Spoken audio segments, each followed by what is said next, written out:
ale ka on he thei su ke wa hi le tin hin bol yang bu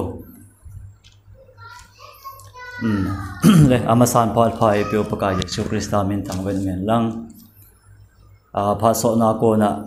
ichilai online meeting a he ke ong pan kanop ji hen agua meeting na bol teng le agua video lang lo audio mute ta kana ngai ji hen senior pastor hon thu sei ho isol cha hon thu sei ho teng le nunga ho ben bible sim ho zo sim chu kana za su ke ji en ke kalup namuna ko nin kana ngai tha ji en ka ki sei sau be le thuma kai deu danin kadam lo je a hen kadam lo na chu I pidam lo nam la ka hepon coronavirus ami pham ka hepon kata asa achawin tu chana yong hi kata asa them khat ki du lo lai deu a hen ilaya online a isol cha ho missionary ho bin to bon hin semova tabanga tu sei the na phal pha a ka nei thei ding hi ka tha anom hle jengen pan kal ka nga lelen anang hola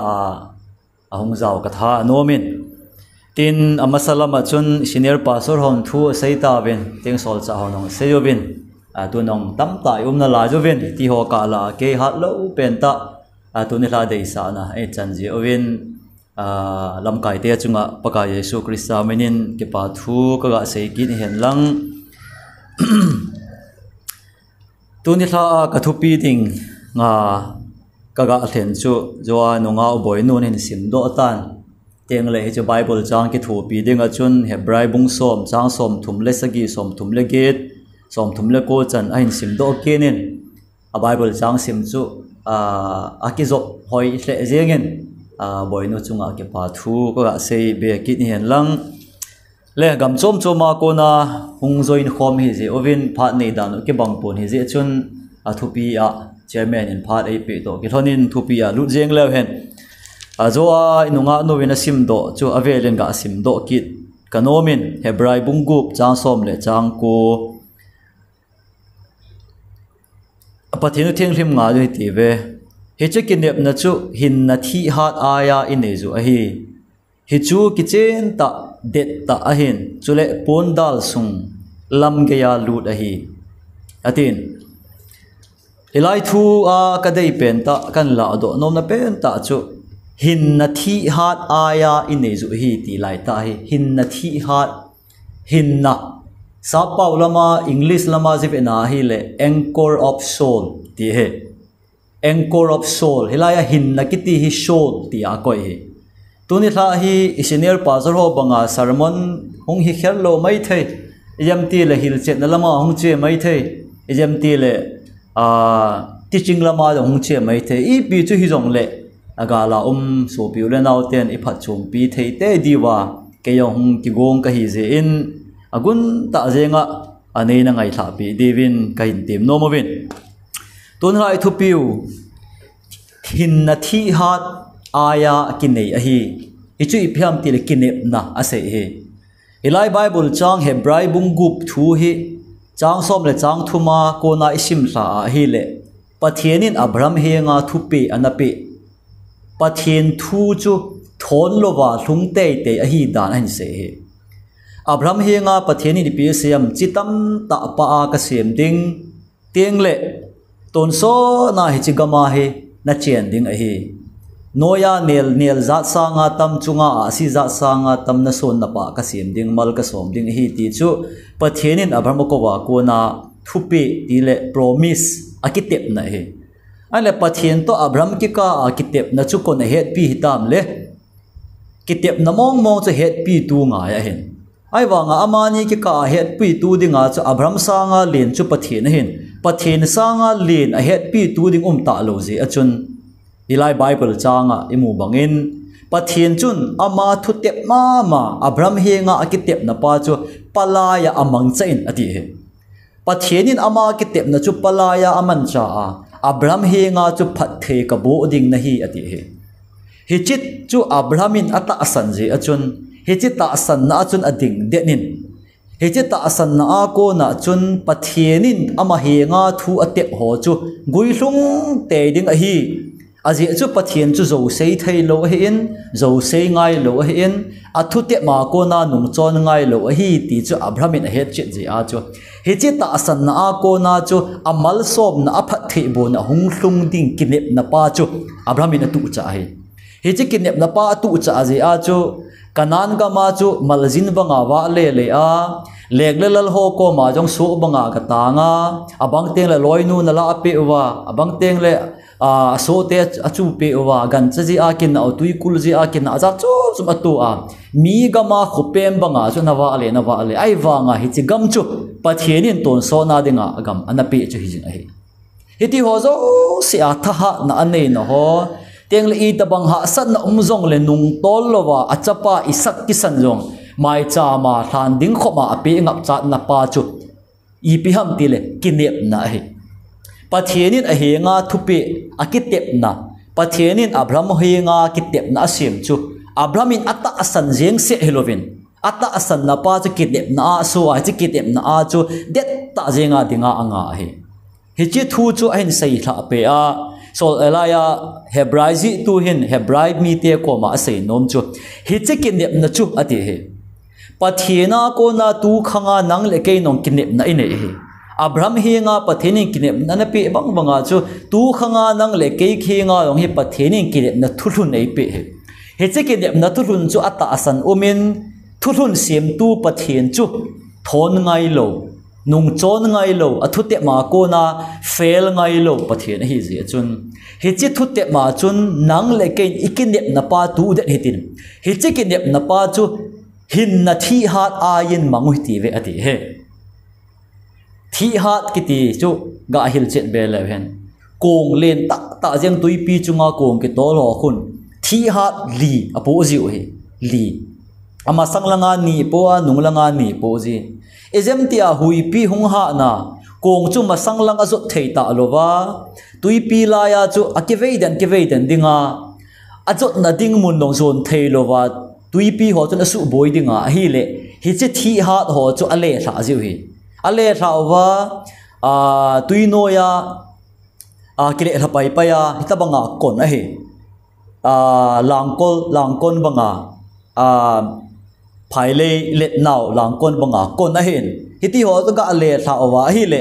le ya ga tuluna tengle kong hitia ki to le ding masam jong pan thei talo nunglanga chon thei talo hu jan a tho le ding la ko na chu hi che thi ha thin aven ji he hiteng le sung kong chu det ta zia teng le hui hung hat lova teng le tui pi ki nong chu hung niam teng le a engine start ki nova teng le azut na ting mun chu azut jiu hi he azu hilaya hebraizi tu hin hebrai mi te he nga hi tabanga chu hin se hi hebrai mi te hi them khat hilai tun lai thu pi he che thein ding win a background ga che le hen hebrai mi te hi chep ta na hi be pendola judami hi wa pendola brahmchate hi wa amodinga thute umsa hi ai wanga pakai Jesu Krista chu hu hing pul le nga hin pom kinova cross a na khet be pakai Jesu Krista ta pathienu hi ti he do wa chu pakai Jesu Krista mina baptisma changkinova heta chu hebrai mi hi ai wanga thulung tha ho bung aphu wa hi cha chu loi khom hi ai la i ati le kha thot ham amo chu he baptisma chan hi umje umpoi baptisma ichanova thagau ichanova pakai keng siliboluwa alo pakai an ine ova thagau lam thil itiu hi e macha hi de poi aji chu nang le ke chep tan sa hi win Abraham son pa hi so ke win thu tep go loading sa hi ve ti langa hi lung hel ki nuwa thu lung tha ho bung ada tha wango ata san naw ki long wa la hi ata san naw thu lung tha Jesu Krista ki ngam jong hi tho thu lung luya Mose da naw ki ngam hi tho alai la a chu hi wa hi tabang din mo na pha na wa chu hebraizi tu hin le kha ga thona khaye bungup chang khat lang sima hele khat ve khowa amusa pathin thua hung sa akile hei ki na hi le pathin chapa mol phota jenga ama chama dinga crossa khen be ki hi ji ovin hitabang mi him chu sim phan ho hit lo ding hi khaye so pite ho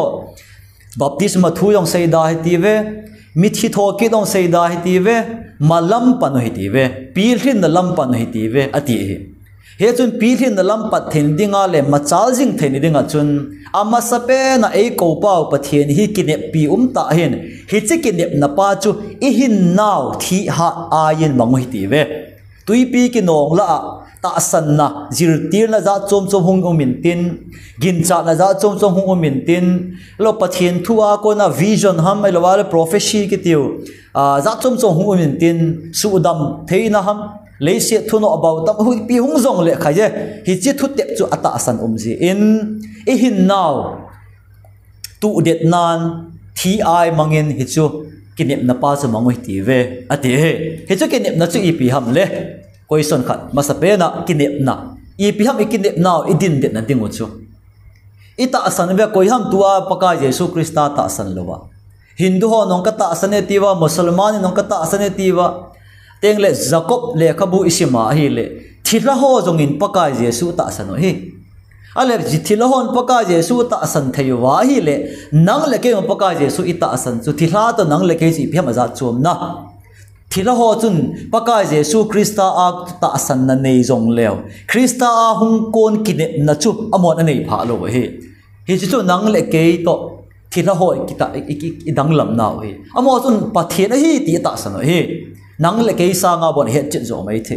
a hin la tunia nang le ke in kata asane itia hi le ita asan na chu kinep na hing to ki to hinam kinep na hinga chu ki phut den hinam ti chu nang le ke iki khol nga hi ta he hi chu sol hilaya sol cha in dong Hebrai mi te hinga le kha thotna zoi nunga nu sim do banga chu a hin ei ho wang man tha na lama nung chon hol a mi hi powin hlagau hu hinga na dinga ta asan hol la a zo hi bo vui a hoi angei na lam slai Bible sound chu ei ho wang nung tola chon mang tha jeng ding la kon hilovin hlagau hu hinga na dinga ta asan hol a chu I pangu hi ati he nang le ke chu hu hing na chang ding hung hlung ding hu hing na chang ding hi chi kinep na pa a chu kinem jinga uma hlagau hu hing na kinep na pa a hola a chu hi ve e tiu he hi chi kinep na chu Bible changa simdo 11 Kolosa bung ni lang bung khat sorry Kolosa bung khat ive na hi le bung khat chang som ni le chang ge nai ga sima le hin simin ka te pathian thu ngai ti ve ama thu chu ka hilu a hi mi zo se hi Krista a aphat chamkima pathin anga kadin sa theina dinguwa kachi na zo sewa amit takip ka pholewa amizo se ka hilu he chutia chu keima a nasta thil bol thei tha dungzu ya chu keima jong thu ki ma ha ta kisa kise ka hi solcha polin ase chu he chi Krista kinep na ta asan pa chu mizo sela a hung dar thein ding mi o sen hin pom them thein dinga chu ke hin ha ta pan kala hi dunia nangle ke yong ikinep na pa chu ita asan na pa ako na kinep na iphu det pa chu ihing ikom mi koma seile lenga missionary evangelist ahilawa le pyd ai panal ho bunglam kaya ki panga ipan munche ana ito he ito hom na ba so cha polin ha pana pang kahi ati bana chu nangle ke yong ta banga chu ha pan na panga ium a he bung kha cha som ni le sagi a chi ve na hi le hi chi go lo pi chu nang hoa Krista chu he ama chu kinep na lo pi hi atila kan do chu kinep na chi pi ham le I pi ham kinep na thi ha aya imanova ta san na idin tin na dingo hi chi kinep na chi pi ham ti a hele Kolosa le khaji a chu ive na hele nang hoa Krista chu hi ati he lo pi ti English I say Christ in you the hope of glory ati he the hope of glory lo pi ta kinep na nang hoa Krista chu hi je hi chu hi kinep na chu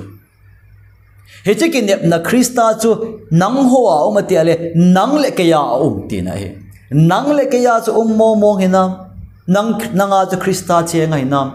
ke ya Krista che ngai nam aje chu kinep na chu Krista a chu hi kinep na chu thi hat hin na thi hat banga manga ta sana ding de ding achun Krista Jesu chu nang le ke ya ngai ta hi chu sol cha polin Kolosa mi te hinga Jesus Christa nang ho a chu hi chi chu kinep na lo pi ta chu hi ati he kinep na chu dang lo Christa nang le ke ya chu ase he hi banga chun kinep na lo pi chu rom bunget chang som lekhat som le sagi som ni lekhat Christa Jesu nanga uma hi le Christa Jesu chu nanga uma hi le Christa Jesu athila a ko na hin kai tho pa thagau chun nang zong na ta sa jong chu a hin sa ding a hi kiti kisimo he Christa Jesu chu kinep na pa chu pham ti le eya uma hi le keima uma hi le nang ho a uma hi le hi ti ta sa hi thihen nang mon mang zong le Christa kai tho tu thagau chun nang le ke ta sa jong chu a hin sa ki ding hi ti chu nang le ke tu na ikinep lo na pe ta hi John thot khat na bung thum chang ni ive na he le so pite ho ven pathin cha hi ta ve ati chu a hi wangin a hi na ding bangin i hi la jo ve ati he i cham kim ding bangin i cham kim hi la jo ve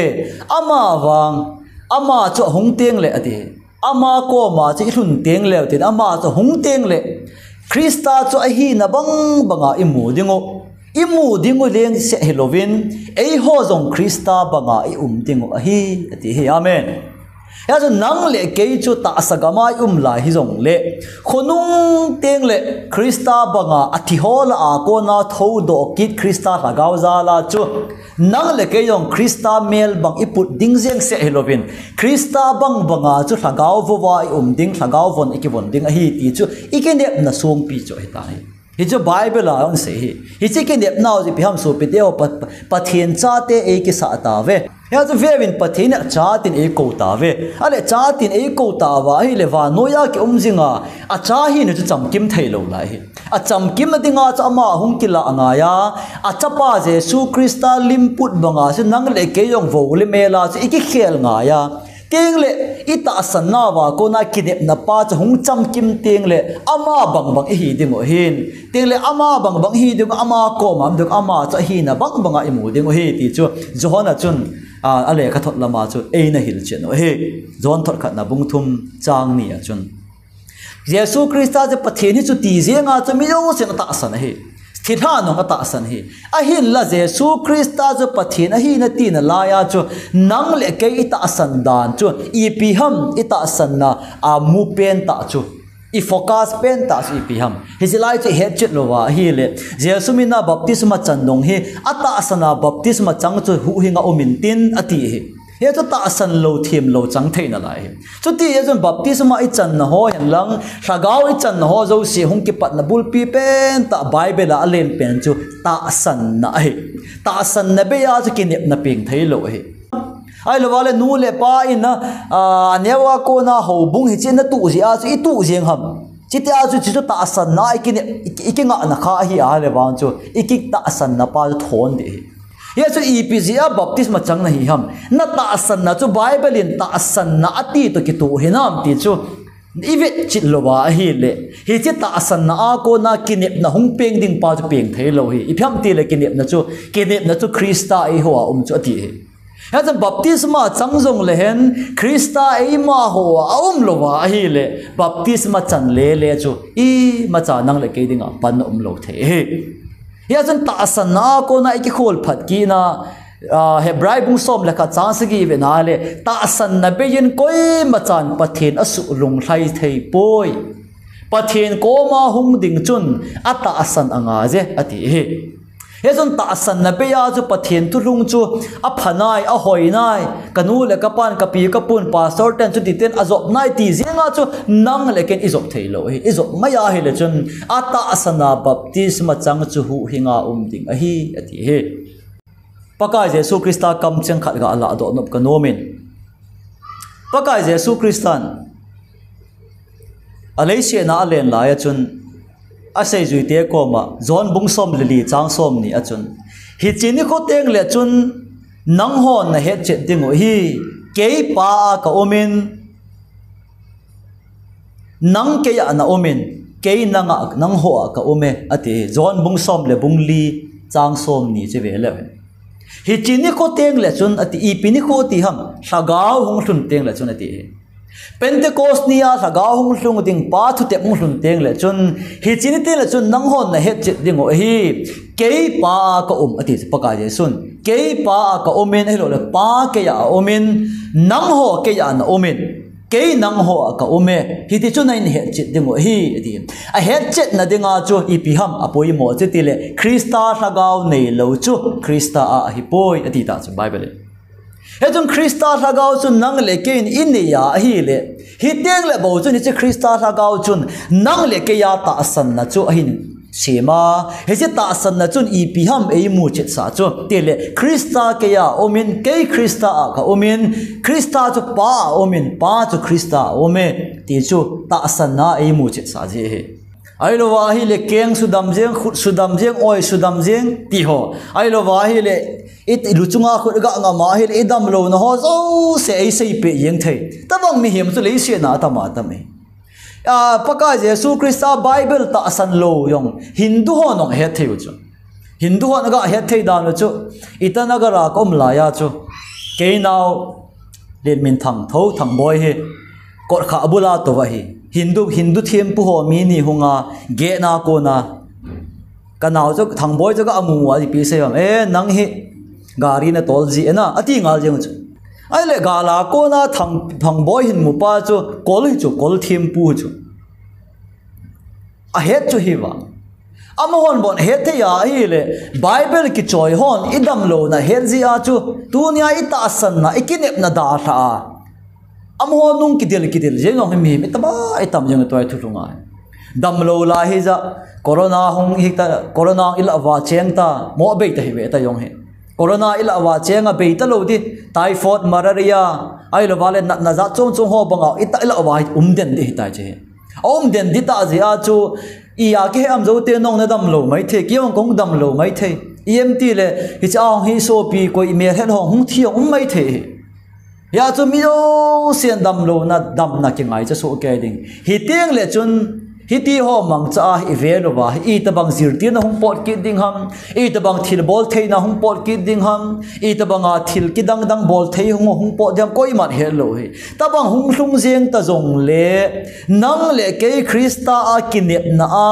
nang le ke sunga Krista hing chu chen ta he le hi ti ho nung ka hai le ding kho ma chu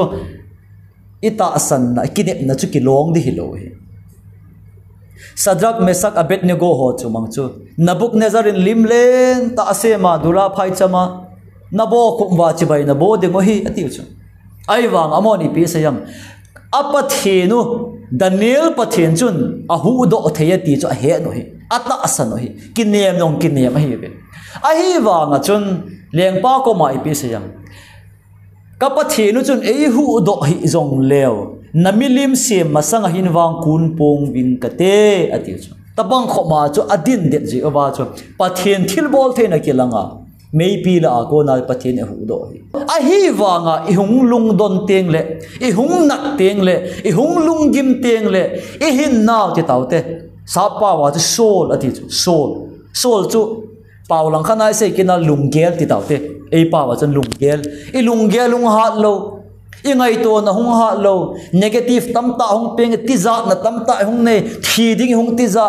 nat ding ti za chan ding ti za ai lo wa hi le nei lo ding ti za mu lo ding ti za ta chu ma hung dim teng le chun kinep na ki hol ji chu kinga anadin ki hol ji ina kinep na pa chu ki da sa a khu langa thil bol the ama chun tui taw ji en tui chu iga the a hi le mang a phoi ji nge ti ho ba ama chon taw na mangji in samjang jong da tuya ega adia ido na hi le sunglanga dam lo adam ji e ti ho ning ko ma chu hunga chu samjang tuya de ding ati wa social media dim jeng ke in sungmi ho jong bo hi wa chu pat sana keng ha hoilam khat ga khi a hi le na corona ei man thei poi ti ho ya ko na che vision ka ne ye hitia ji bol le pha etia ji bol le pha eti infala jong khat ve Burma lang ho nupi mi ni honga Burma ko na hung mi ni te ni chu sagau thu phon ne ju mi ga taw pi ai le gau mu manglama thilamu hết chết aga ti wa pau hết lo ga thwa ti lo za chum sei do jong ti chết riêng hi je a chu game village ho bungo ti za ta wa chu asei bang wa umma invel sagi po veluwa cross akang asemuwa fit som le fit nia sanga yong chu a cha tha ding alo a ding thisan wat sa ding ti kisna ne hiti holai ta a chu ke tuiku na ko na kaga wa lu kha ka kinil pi chu heja chu tabanga ki hlep phla theina ding chu manipur han lang e ho ga ma tama tam jeng hi chun tu ni tha ka sei nom chu ikinep na chu hoi ham ikinep na chu krista e ma huwa chu hi ati he ale krista e ma huwa chu iti ham ti le thagau thieng i chan teng le ti he ila wa thagau chang lo izal ham de ka ta san he ale hebraizi iga avena chu hinna atoba tupi to ma kong lu di tai atop nan chi ho thumi thil thum ga sei chen in ka te pathianin mi hem asema leya ko na asema hi chu agahai khum he genesis bungni se male agahai khuma hi hi mi hem chu mi hing hong so tai ati mi hing lunggel nei naidan nei deidan nei na al atam avot asa lunghan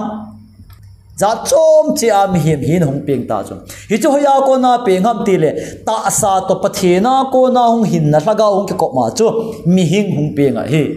chi mi hing lai ta chu tu ni tha a bible sim do wa chu thlaga ti lo pi chu ta sa ti lo pi chu hi che kin dep na in yu chu I hin now thi hat aya I man ding hi I hin now English a chu soul ati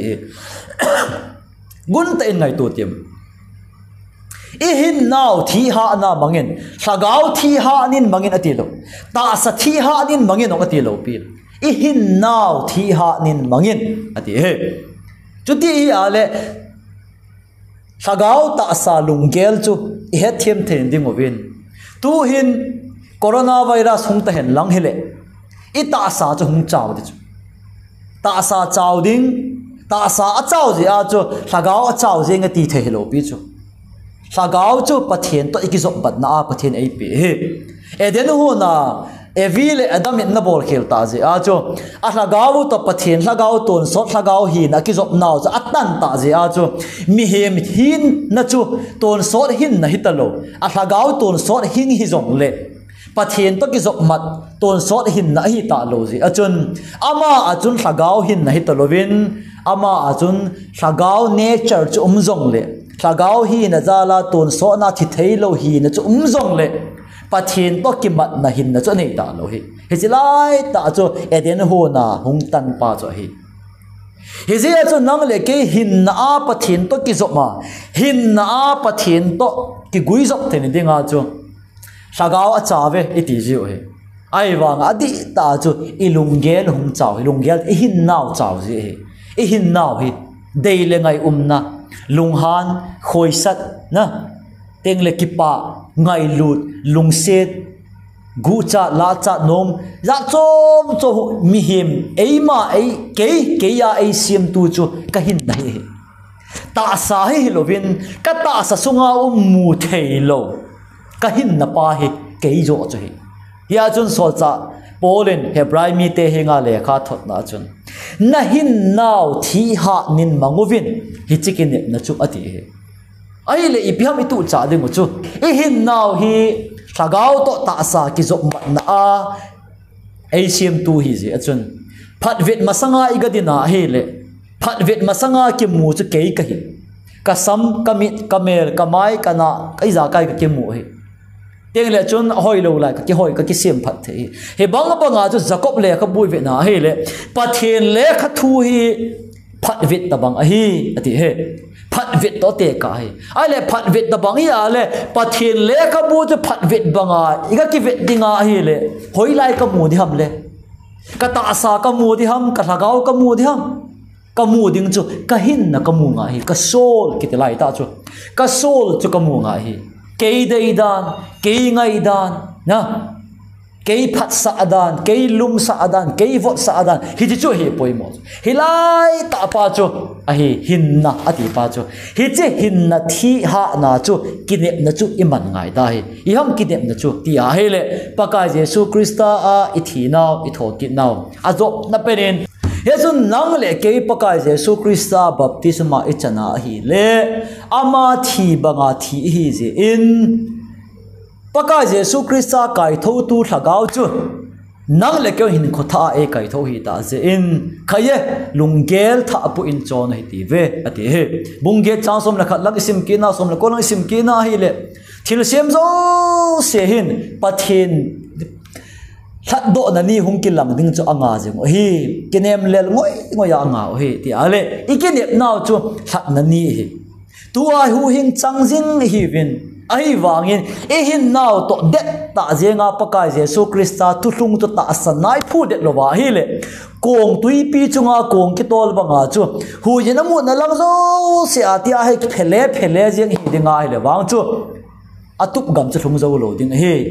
Yesu ki ko bangin khaje ki ko ipiham koi hile tuya le thagawa baptisma changchu ati he tuya le thagawa peng tha chu so chading a hi so cha na chu ide hi Yesu tuile thagawa pen tha na chu paka Jesu Krista mina lungheya baptisma chan na chu chon se ngai dama uma hi chi thu tep chu nang le ke de nga ati le thu tep chu tua hing jing na la hi je em hi chi thu tep pa chu kinep na amang cha i pium hen lang kadam lo ding hi zong le hi te holoi ko ma vision ka ga mu ding hi lo zong le hi te holoi ko ma ke chu ta sadam na ka chan ding hi lo hi zong le ke wang ka ta san na achun kinep na pumin ka ding jinge hi chi kinep no chi phiam ti le mang tha ho bang hi lovin hu hing na hung kila ani teng le chang dinga kinep na pa a chu ding ka hi ti chu i hin na a i pom jinga hi thagawa hi lo ta sa lam hi lo i hin na a i pom nga hi i hin na i pom jinga le chun hi chu nang le kia kinep na i sim pi a Bible thupia imanu iga sei bangowa chu hinna hilai hinna sol kitipa hi chi thi ha na chu manga hi se leise thuno abautam social media sanga chi na da chum hung tam che a ingai to na lamang che itui na lamang che pathian tu ki ngai dau che thagau thu ho te pathian tu ho i hin na hin thil hi serious ta ngai nei ta lo pi chu Hisilai ta chu kinep na ako na isu hingki na ita san na chu ivel vet ki na khaye I twang hui pi hunung hen lang twang in thin e no le jeng jong le kong thi hat ale tha wa de ta jenga hui le go abei masang si adin banga chun atup gam azut ki thei masanga chun ading ji in hibanga chun nang le ke yong ivel wa adam lo na le sa da chom jir tin na hung kinung jong le Jesu Krista baptisma changa hu hing na chang dinga ki ko ka hi keima Krista kin na chu lo pi na Krista cha cheng tai ti ta san na a ko na chun Abraham bangin hung hlung ding thil kinem inga chunga je mai ti ve ti chu paka Jesu Krista mina ikitimu do tun hla adinga iga sei theu hen lang chu pathian tu tun lai ga sei do theu chu iga sim do theu na pathian in bon sadin phathei bo pe tang ki pa en chairman khona phat ka thane